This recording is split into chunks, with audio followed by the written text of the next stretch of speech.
কালি এটা আমাৰ secret information আছিল যে এজন সাইবাৰ লগত জড়িত অপৰাধী তেখেতে যি সাইবাৰ ক্ৰাইমৰ যি প্ৰসিডছ যি মানে টকা সেই টকা ইয়াৰ এটা কেছ ডিপোজিট মেচিনত তেওঁ ডিপোজিট কৰিবলৈ আহি থকা বুলি এটা আমি গম পাইছিলোঁ।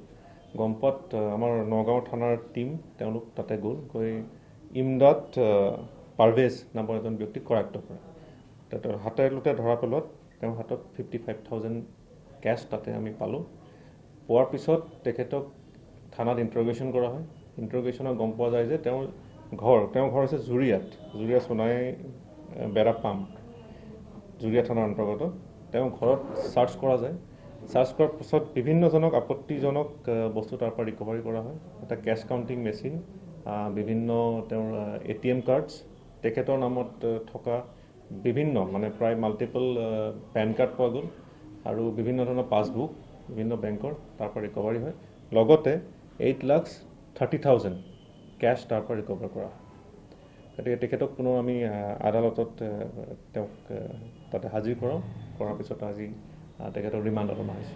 এইটোত এটা নেক্সাছ আছে, তেওঁলোকৰ টীম আছে, সেইমতে তেওঁলোকে কাম কৰে।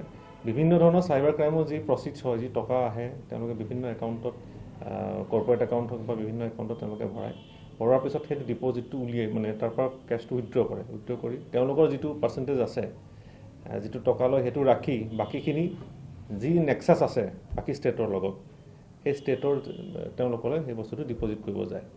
তো এই ডিপ'জিট কৰিব যাওঁতেই কিছু টকা আমি কালি পালোঁ, কিছু টকা তেওঁলোকে অলৰেডি ডিপ'জিট কৰিছিল আৰু সেই আমি মানে ৰেড হেণ্ডেড তেনেকৈ পালোঁ।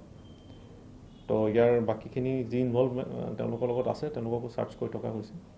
ইনভেষ্টিগেশ্যন কণ্টিনিউ হৈ আছে।